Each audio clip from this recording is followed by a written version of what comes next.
그럼 하나님 주신 말씀 같이 한번 보죠. 시편 145편 18절 말씀인데 이번 한 주간 말씀을 기억하시면서 하나님 앞에 간구하며 나아가겠습니다. 우리 같이 한번 읽습니다. 시작.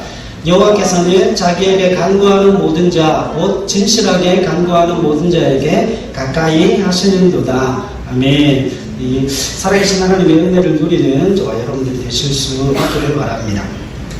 우리가 지난주에 그 예정이라고 하는 부분에 대해서 성경이 예정을 무엇이라고 말하는지에 대해서 함께 살펴봤는데, 그 예정이라고 하는 부분에 있어서 가장 중요한 것이 이것이라고 말씀을 드렸어요. 하나님이 미리 정해놓았다. 그러니까 나는 천국 간다 못 간다의 개념이 아니라 이 예정이라고 하는 것에 있어서 성경이 말씀하고 싶어 하시는 바는 하나님이 뭘 가지고 계시는 분이시라는 거예요. 지성을 가지고 계시는 분이시다. 그 이야기를 하고 싶다라고 말씀을 드렸죠. 그러니까 하나님이 지성을 가지고 계신다라고 하는 그것은 하나님이 우리를 향해서 계획과 뭘 가지고 계세요? 목표를 가지고 계신다라고 말씀을 드렸습니다. 그러니까 하나님께서 우리를 이 땅 가운데 하나님의 자녀를 삼으시고 하나님의 백성을 삼아주신 가장 중요한 이유는 하나님이 우리를 계획하시고 우리를 목적하신 그 수준과 경지에까지 이르러 가게 하신다라고 하는 그 의미를 담고 있다라고 말씀을 드렸습니다. 그러니까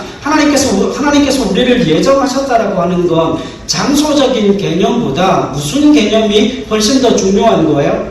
우리의 수준과 경지를 목적하고 계시고 계획하고 계신다라고 하는 그 부분이 더 중요하다라고 말씀을 드렸어요. 그래서 그 이야기를 하면서 여러분 자유의지에 대해서 말씀을 드렸는데, 인간이 뭘 선택할 수 있죠?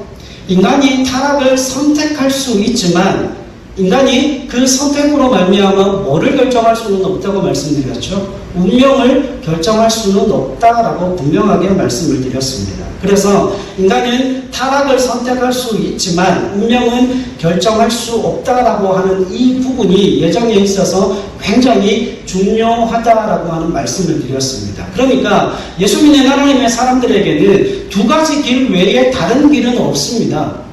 여러분이 예정이라고 하는 부분은 선택을 받았다, 선택을 못 받았다 그 이야기를 하는 게 아니죠.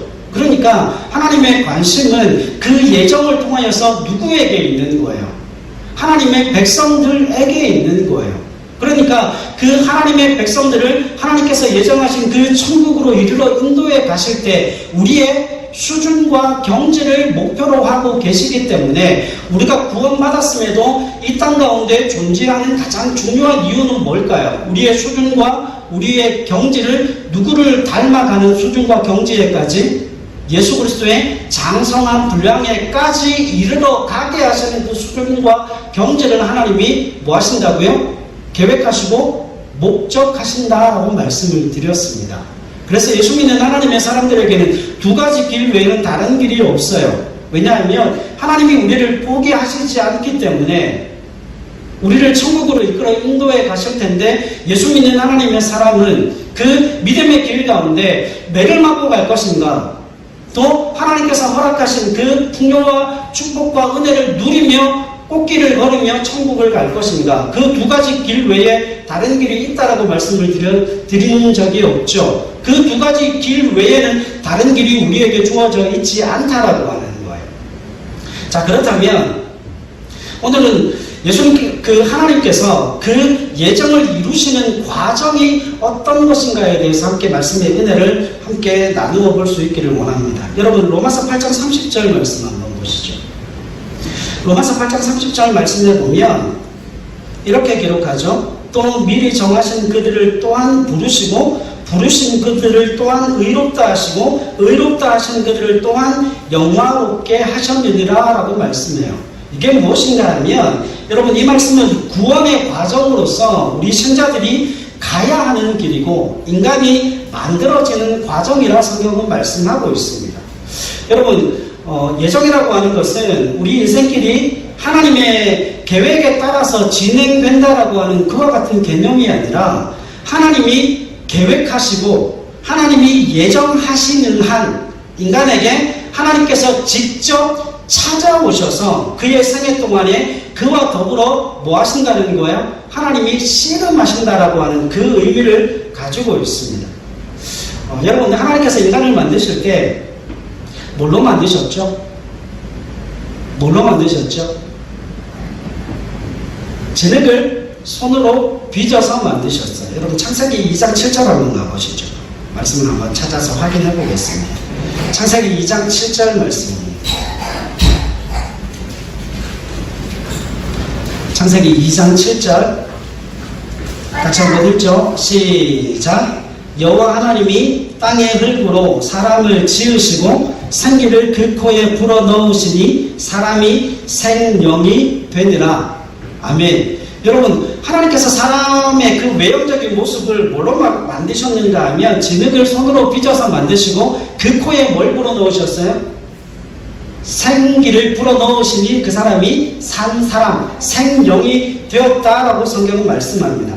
여러분, 이것이 하나님이 만드신 외형적인 작품이라면, 사람의 외형적인 작품이라면, 그러면 여러분, 사람이 그 외형적으로 만들어졌다라고 해서 완전한 사람입니까? 그 외형적인 모습을 만들고 난 이후에 뭘 만들어 가셔야 돼요? 내면적 완성의 부분이 남아있다라고 말씀을 하는 거예요. 여러분, 이 내면적 완성의 부분에 있어서 하나님께서 우리를 뭐 하시는가 하면 어떤 수준과 어떤 경지에까지 이르기를 하나님이 원하신다는 거예요. 그러니까 여러분, 아이들이 태어나고 나면, 아이들이 탁 만들어지면 그 아이들이 태어나자마자 정말 탁월한 인격을 소유하고 있죠. 그렇습니까? 여러분, 아이가 이 땅에 딱 태어나고 나면 가장 먼저 느끼는 게 부모가 정말 기쁨과 즐거움을 느끼지만 이 땅 가운데 태어난 그 아이는 가장 무한 존재예요. 가장 이기적인 존재예요.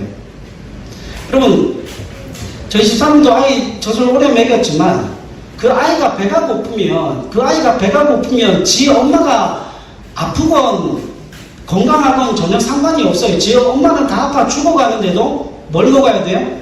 젖을 먹어야 돼요. 그래서 죽을 만큼 웁니다. 근데 지가 배가 부르고 나면 지 엄마가 어떻게 됐든 전혀 상관이 없어요.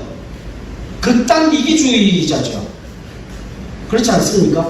아이가 태어나면 그래요. 아이가 태어나면 뭐 정말 행복하고 그 아이가 이쁘기는 하지만 그 아이는 다른 누구에게도 관심을 기울이지 않아요. 근데 그러던 아이들이 갓난아이가 자라고 성장하면서 뭐가 자라죠? 몸이 자라는 것처럼 뭐가 자라는 거예요? 마음이 자라죠. 여러분, 그 마음이 자란다는 의미가 뭡니까? 수준과 경지가 달라진다는 거예요. 여러분, 생각해 보십시오. 몸은 40대인데 마음이 5살, 마음이 4살이면 그 아이가 어떤 아이예요? 아픈 아이예요. 병든 아이예요. 뭐가 안 자랐기 때문에 그래요? 몸은 자랐는데 뭐가 안 자랐어요? 마음이 자라지 않아서 그 수준과 경지에, 그 나이에 걸맞는 수준과 경지에 이르러 가지 않았다는 거죠. 그러니까 하나님께서 사람을 외형적으로 진흙으로 만드시고 그 코에 생기를 불어넣어서 그 사람이 생명이 되었다고 해서 그 사람이 완전한 사람이 아닌 거예요. 외형적인 모습뿐만 아니라 이제는 그 내용을 채워가야 될 그 부분이 남아있는 거잖아요. 그것이 하나님께서 우리를 목표하고 목적으로 하시는, 계획하시는 그 수준과 경지에까지 이르기를 원하시는 것이 하나님의 뜻이라 성경은 말씀합니다. 그렇다면 여러분, 율법에 나타나 있는 가장 높은 경지가 어떤 경지인 줄 아십니까? 성경이 말하는 그 율법의 가장 높은 경지가 이런 경지예요. 하나님을 사랑하게 만드는 경지예요. 다시 말하면 하나님 율법의 완성이 뭐라고요? 사랑입니다. 하나님을 사랑하는 것, 그게 율법에 있어 가장 높은 경지라 성경은 말씀하는 거예요. 여러분, 사랑이라고 하는 이 말이 굉장히 깊은 뜻을 가지고 있죠. 여러분, 사랑의 깊은 의미로 파악을 해보자면 하나님이 우리를 사랑하시고 또한 우리에게 뭘 요구하시는 분이세요? 사랑을 요구하시는 분이세요. 여러분, 하나님이 우리에게 그 사랑을 요구하신다라고 하는 건 하나님이 우리를 어떻게 대우하신다는 거예요? 하나님과 동등한 입장으로 대우하신다는 거예요. 여러분, 사랑이라고 하는 것은 굉장히 특이한 게 나타나는데, 사랑은 사랑받는 그 대상을 사랑하는 대상과 같이 높여놓는, 격상시키는 의미가 담겨져 있어요. 그러니까 우리가 누군가를 사랑한다라고 할 때, 내가 누군가를 사랑하면 그 사랑하는 대상이 최소한 어디까지, 어느 경지까지 오르는 거예요? 나라고 하는 그 존재의 경지까지 격상되어지는 거예요. 여러분, 우리가 루키를 보고 있죠. 루키를 보고 있을 때 그 루시라는 여인이 제일 처음에는 어떤 여인으로 불려요? 모함 여인으로 불립니다. 이방 여자. 그런데 가면 갈수록 어떤 여자로 불리죠? 모함 여자, 그리고 시녀, 하인, 시녀, 그리고 또 내 딸.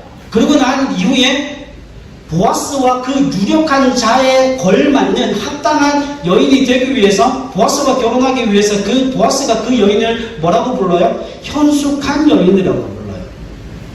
유력한 여인이라고 불러요. 그러니까 여러분, 사랑은 그 사랑받는 대상을 존귀하게 만드는 특징을 가지고 있어요. 이해하십니까?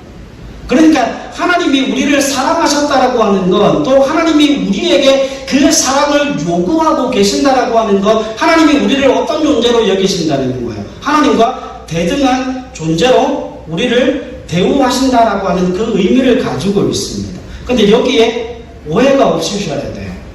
여러분, 권위적인 차원에서 보자면 하나님과 우리가 동등할 수 있습니까? 권위적인 차원에서는 하나님과 우리가 동등할 수 없어요. 왜냐하면 하나님은 창조주이시고 우리는 그 창조주에 의하여 피조된 피조물이기 때문에 권위라는 측면에서는 하나님과 우리가 동등할 수 없습니다. 그런데 어떤 차원이요? 하나님과 우리 사이의 그 교제의 차원에 있어서는 하나님이 우리를 어떻게 여기신다는 거예요? 동등하게 여기신다는 거예요. 그래서 하나님이 우리를 사랑하시고, 하나님, 그 전지전능한 하나님께서 우리에게 뭘 요구하시는 거예요? 그 하나님이 우리에게 그 사랑을 갈구하시고, 그 하나님이 우리로 하여금 사랑을 받고 싶어 하시는 하나님이심을 우리에게 말씀하고 있다라고 하는 거예요. 그래서 하나님이 우리에게 뭘 요구하십니까? 사랑을 요구하신다라고 하시는 것이죠. 자, 그런데 여러분, 이 사랑이라고 하는 걸 잘 이해를 하셔야 돼요. 이 사랑이라고 하는 것은 동등한 입장에서 자발적으로 우러나오는 마음을 이야기하는 거예요. 여러분, 사랑에 있어서 가장 중요한 부분이 무엇인가 하면, 사랑은 강요에 의해서 되어지는 게 아니에요. 여러분, 하나님께서 그 예수 그리스도를 이 땅 가운데 보내주셨을 때 누구의 강요에 의해서 하나님이 예수님을 이 땅에 보내셨습니까? 누구의 강요에 의해서 그 예수님을 십자가에 못 박아 죽이셨습니까? 아니에요. 하나님의 그 넘치는 자발적인 사랑으로 말미암는 그 행동으로 우리가 뭘 얻은 거죠? 구원을 얻은 거예요.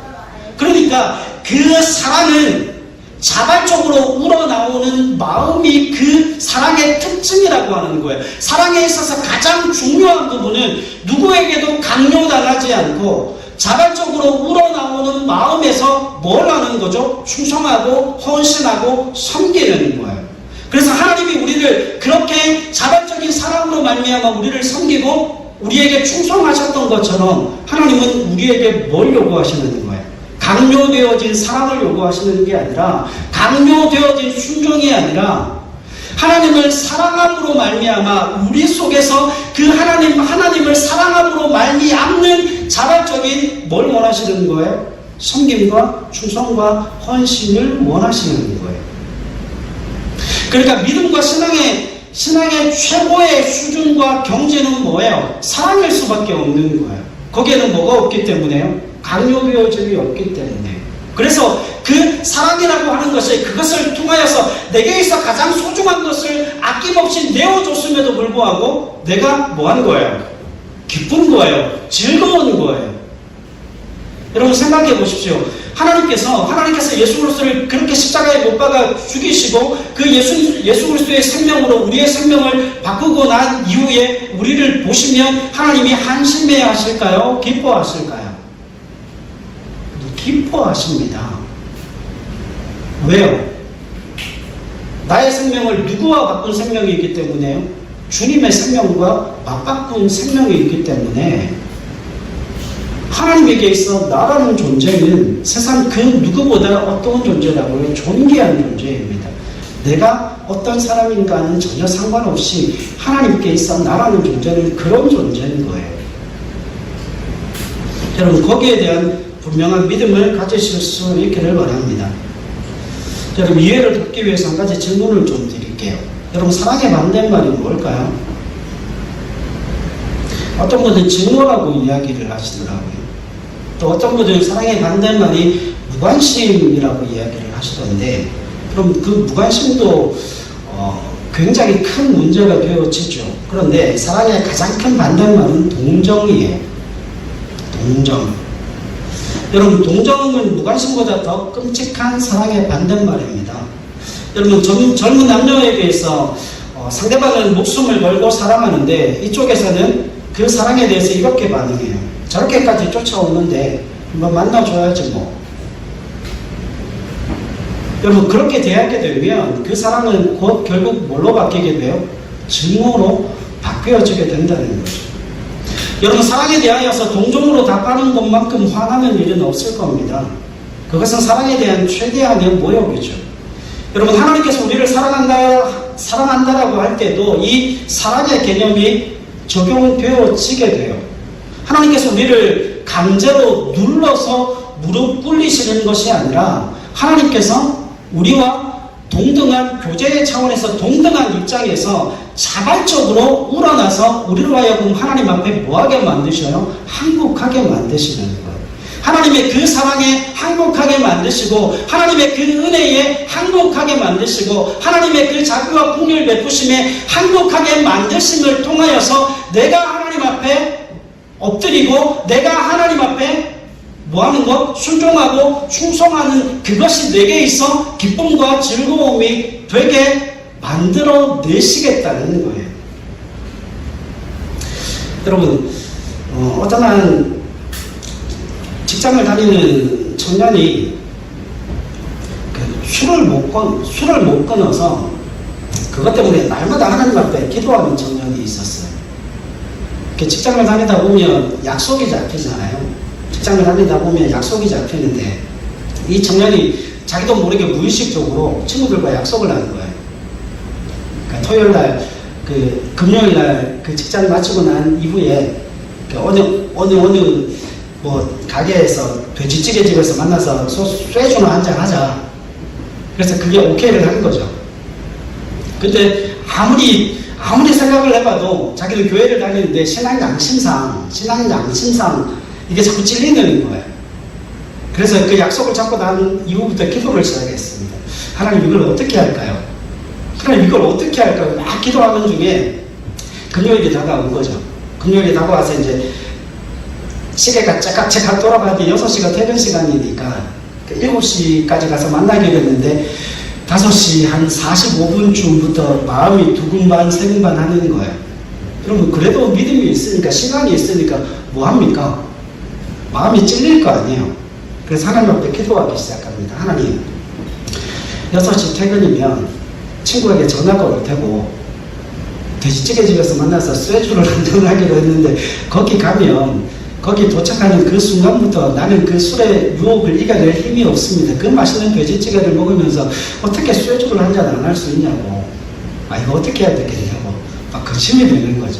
그래서 5시 45분부터 하나님 앞에 기도하기를 하나님 6시 퇴근 시간인데 하필 그 퇴근 시간에 직장 상사가 불러서 오늘 급한 일이 있어서 야근을 해야 되겠다고 그 야근을 나한테 맡기게 해주십시오.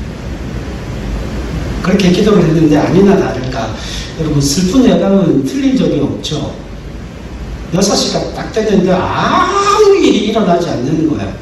더군다나 직장 상사가 퇴근하면서 오늘은 칼퇴근 그러면서 그 소리 한마디 남기고 퇴근을 하시는 거예요. 그래서 하나님 어떻게 이 기도를 안 들어주십니까?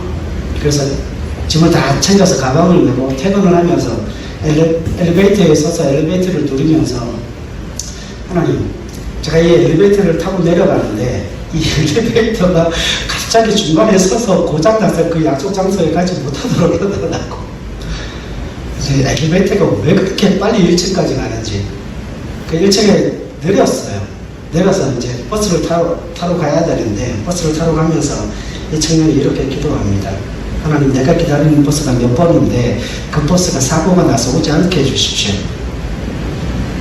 근데 그 버스가 5분을 더 일찍 오는 거예요. 그래서 그 버스를 타고 그 돼지찌개 집 앞까지 갔습니다. 내려서 그 가게 문을 열고 들어가는 그 순간에, 하나님, 내 친구가 일이 있어서, 정말 큰 일이 있어서 이 자리에 못 오도록 해주십시오. 근데 문을 탁 열고 들어갔는데 누가 있어요 거기? 친구가 떡하니 다 주문을 해놓고 기다리고 있는 거예요. 그날 완전히 먹고 뻗어가지고 그 다음 주에 교회 가서 하나님 앞에 하소연을 하는 거죠. 하나님, 왜 나를 안 막아주셨냐고. 직장에서부터 시작해서 거기에 갈 때까지 내가 얼마나 기도를 했냐고. 야근을 하게 해달라고 기도했고, 엘리베이터가 고장나게 해달라고 기도했고, 기다리던 버스가 오지 않게 해달라고, 그리고 약속 잡은 친구가 큰일이 생겨서 그 약속 장소에 못 오도록 내가 그렇게 기도를 했는데, 하나님 왜 그 기도에 응답을 안 하셔가지고 그날 술을 진탕 먹고 내 마음이 이렇게 아프게 하시냐고.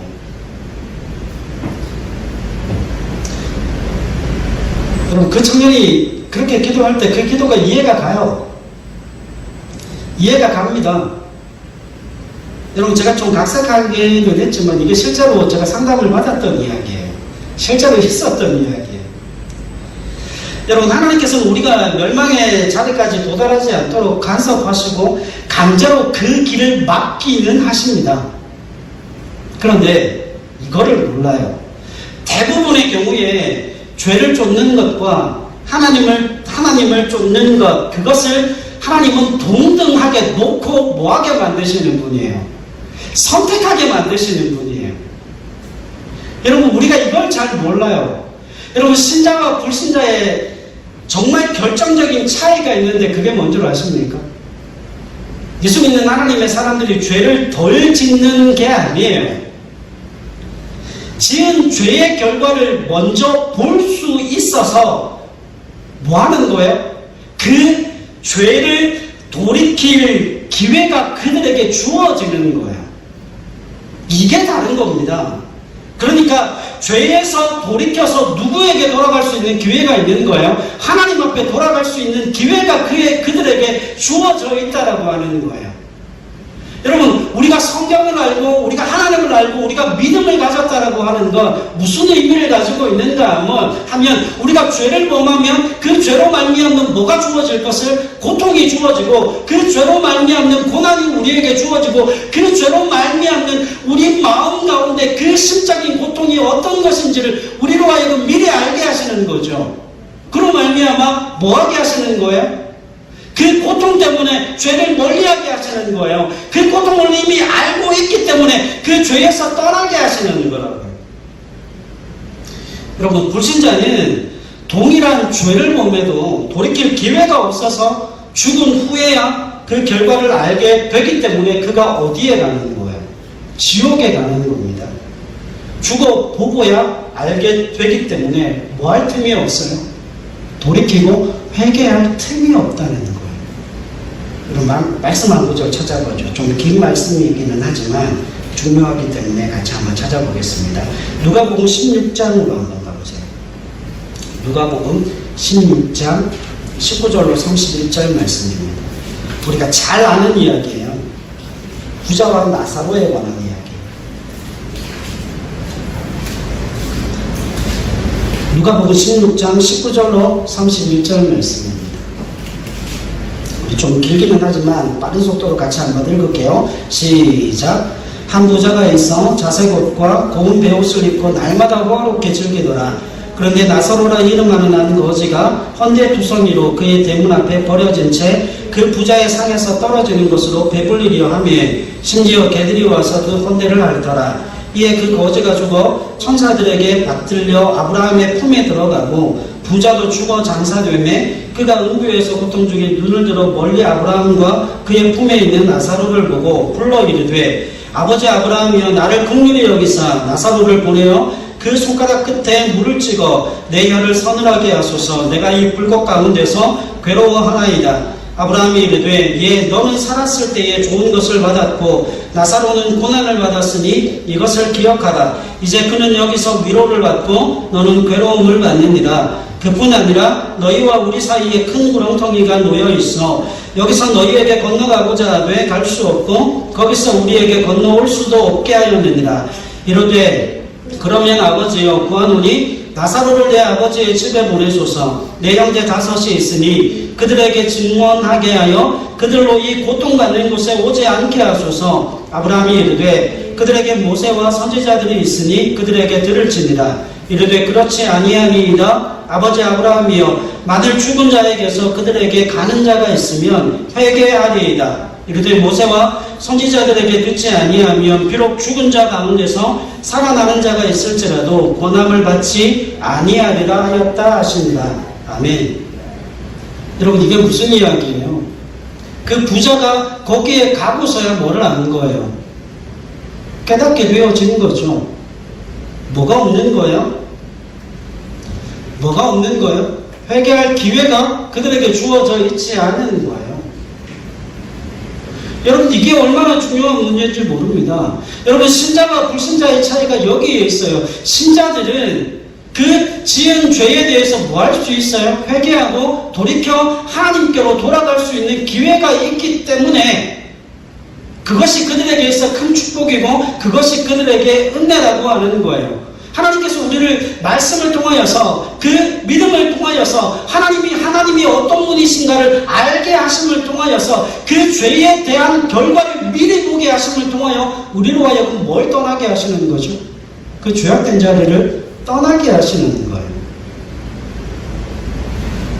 여러분 지은 죄의 결과에 대해서 하나님께 회개할 수 있는 그 기회가 신자들에게 있어 얼마나 큰 축복인지 모릅니다.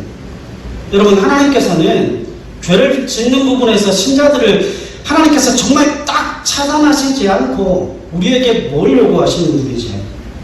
자발적인 항복을 요구하시는 분이세요. 다시 말해서 하나님에 대한 마음으로서 그 사랑을 받아내시기를 원하시는 분이 하나님이시라는 거죠. 여러분 하나님께서는 우리가 죄 지을 기회가 없어서 죄를 안 짓기보다는 하나님을 정말 사랑함을 통하여서 하나님 편에 서기를 원해서 뭐 하기를 원하세요? 죄를 멀리하기를 원하시는 거예요. 여러분 어느 경지가 더 높은 경지일까요? 어느 수준이 더 높은 수준일까요? 죄를 지을 기회가 없어서 죄를 짓지 않는 것과 죄를 지을 기회가 주어졌음에도 불구하고 그 죄를 하나님이 싫어하시기 때문에 하나님을 사랑하는 그 사랑으로 말미암아 하나님 편에 서기 위해서 죄를 멀리하는 수준과 경지, 어느 수준과 경지가 더 탁월한 겁니까? 죄 지을 기회가 있음에도 불구하고 하나님을 사랑함으로 말미암아 하나님 편에 서기 원해서 그 죄를 멀리하는 수준과 경지가 더 탁월한 경지라는 거예요. 여러분 하나님은 그 경지를 위하여서 우리를 뭐 하시는 분이세요? 이 땅 가운데 남겨 놓았다라고 말씀을 하십니다. 우리로 하여금 하나님께서는 이러한 사랑을 요구하고 계신다 성경은 말씀하고 계십니다. 하나님이 우리를 사랑하시기 때문에 하나님이 우리를 뭐하지 아니하세요? 동정하지 아니하시고 하나님이 우리를 사랑하시는 만큼 그렇게 우리에게 하나님에 대한 그 사랑을 요구하고 계신다 성경은 말씀하고 있어요. 여러분 그 자비와 긍휼이라는 차원도 있습니다. 우리를 불쌍히 여기셨다는 차원도 있지만 하나님은 이미 그 차원을 넘어서셨어요.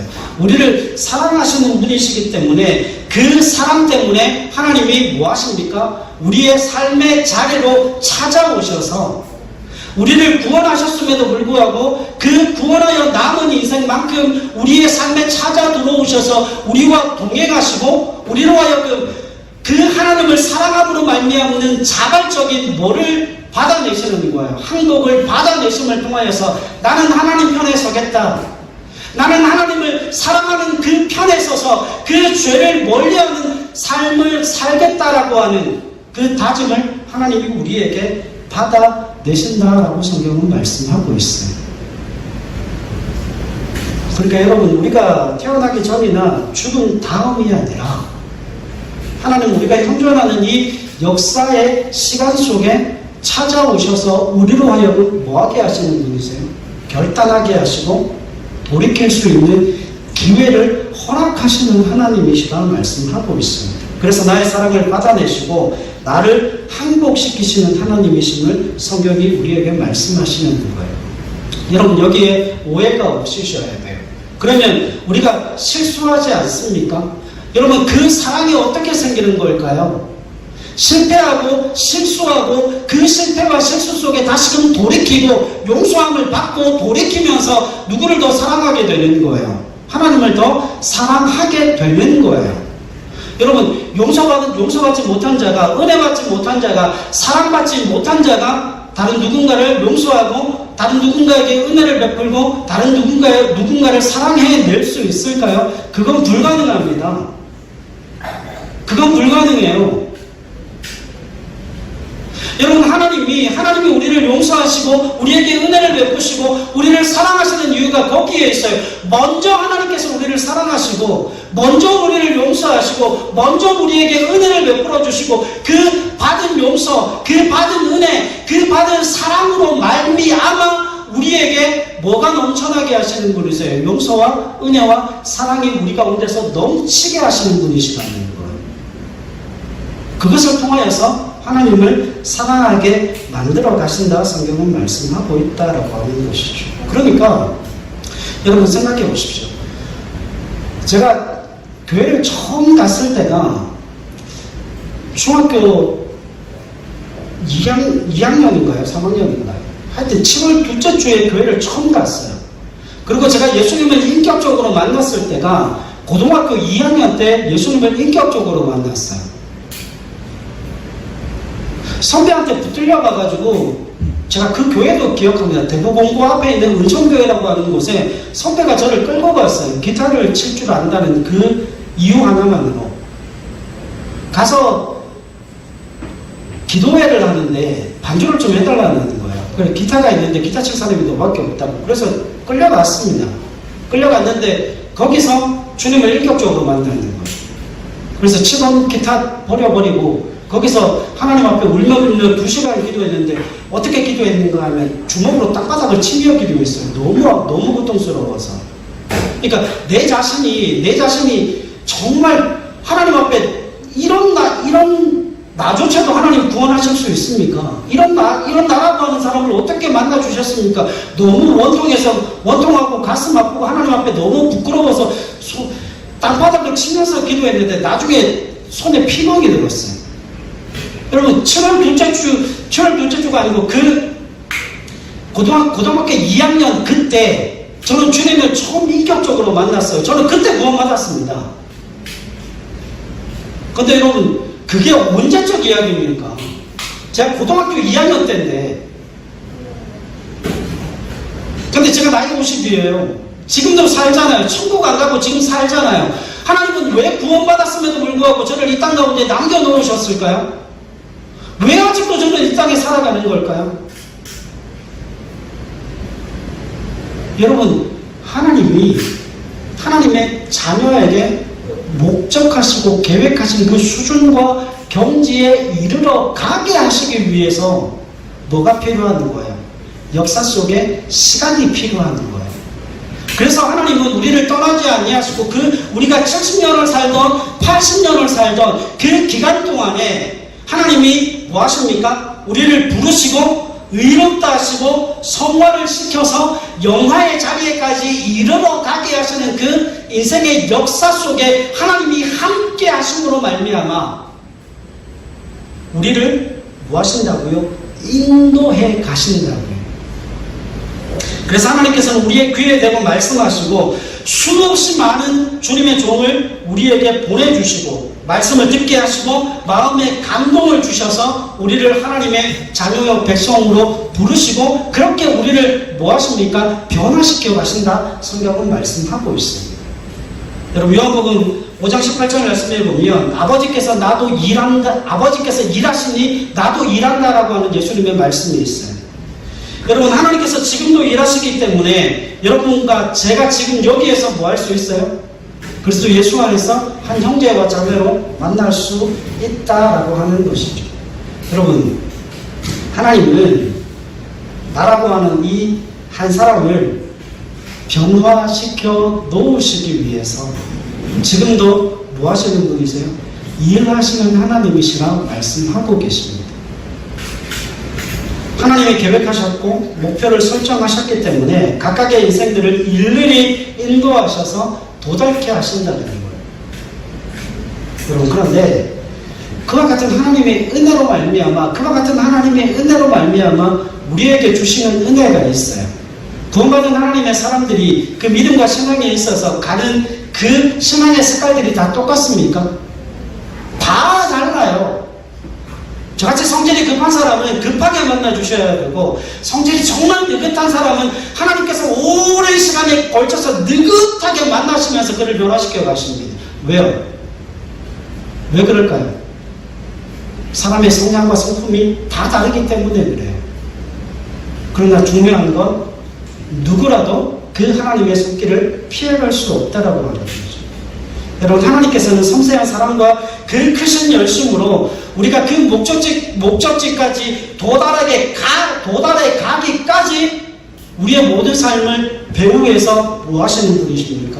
붙들고 인도하시는 하나님이세요. 여러분 하나님이 예정을 이루어 가시는 방법이 바로 그와 같은 방법이에요. 결국 하나님께서 우리에게 요구하시고 원하시는 그 수준과 경지는 어디까지예요? 사랑이라고 하는 수준과 경지예요. 거기에는 뭐가 없다고요? 강요가 없다고요. 그러니까 하나님께서는 그 은혜와 그 사랑을 우리에게 베풀어 주심을 통하여서 우리가 그 하나님을 향하여서 죄를 지을 수 있는 기회가 있음에도 불구하고 내가 정말 하나님을 사랑하는 하나님의 사람으로서 내가 하나님 편에 서기를 원하는 그 불같은 열심과 열정 때문에 뭐를 멀리하게 돼요? 죄를 멀리하게 되고 하나님 편에 서서 그 하나님을 찬양하고 하나님의 말씀에 충성하고 헌신하는 믿음의 사람으로 우리를 서게 하실 거라는 거예요. 누구는 좀 빠르게 가는 사람이 있겠죠. 그러나 누구는 마라톤 가듯이 그렇게 달려가는 사람이 있어요. 근데 그 일을 하나님께서는 어떻게 행하신다고요? 우리의 일생을 두고 하나님께서 그 일을 행하여 가신다고요. 그래서 여러분 예수 믿는 하나님의 사람들에게 굉장히 중요한 게 있어요. 기다릴 수 있어야 한다는 거예요. 기다릴 수 있어야 한다는 거예요. 인내가 필요하다는 겁니다. 여러분 주님께서 우리의 삶에 찾아오시고 우리로 하여금 결단하게 하시고 돌이킬 수 있는 그 시간을 우리에게 마련해 주십니다. 그리고 각각의 인생들을 일일이 하나님께서 뭐 하신다고요? 인도하시는 하나님이세요. 그래서 그 영혼에게 말씀하시고 그 영혼에게 수많은 종들을 보내시고 그의 마음을 감동을 시키셔서 결국 하나님이 목적하시는 그 수준과 경지에까지 이르러 가게 하신다는 거예요. 여기 한 가지만 말씀을 드릴게요. 여러분 우리가 지난주에 배웠죠. 그 예정이라고 하는 부분에 있어서 여러분 하나님의 고집과 사람의 고집이 충돌하면 어떻게 될까요? 누구의 고집이 이길까요? 누구의 고집이 이길까요? 반드시 하나님의 고집이 이깁니다. 왠 줄 아십니까? 여러분 사람은 기껏 살아야 120년이에요. 근데 하나님은요 영원하신 분이에요. 하나님은 그 고집을 영원히 꺾지 아니하시는 하나님이신데 사람은 기껏 고집 부려봐야 120년입니다. 하나님을 이길 수 있는 방법이 없어요. 결국 우리가 어떤 길을 선택하든 그 선택이 뭐를 결정할 수 없어요? 우리의 운명을 결정할 수는 없어요. 우리의 운명은 하나님의 고집스러운 그 계획하심을 통하여서 하나님이 우리를 그 믿음의 길로 그 천국으로 우리를 인도해 가실 텐데 그 인도해 가시는 동안에 하나님께서 이 역사 속에 우리가 살아가는 70년, 80년이라는 그 역사 속에 하나님이 우리로 하여금 그 사랑이라고 하는 그 수준과 경지에 이르러 가게 하시기까지 우리를 뭐 하시는 분이세요? 들들 볶는 하나님이세요. 말씀하시고 말씀으로 안 되면 뭐 하십니까? 손을 대시고 손을 대도 안 되면요 될 때까지 손 대십니다. 그래서 결국은 돌이키게 하셔요. 그건 하나님의 의지와 하나님의 작정과 하나님의 계획을 그 누구도 무너뜨릴 수 없기 때문이죠. 그래서 여러분 믿으셔도 됩니다. 믿으셔도 됩니다. 나라는 존재도 하나님이 능히 변화시키실 것이고 나라는 존재도 그 하나님을 사랑함으로 자발적인 충성과 순종과 헌신의 수준과 경지에까지 자라 성장하게 될 것을 믿음으로 고백하셔도 된다는 거예요. 하나님이 저와 여러분들을 그렇게 변화시키시고 그렇게 이끌어 인도하실 줄 믿습니다.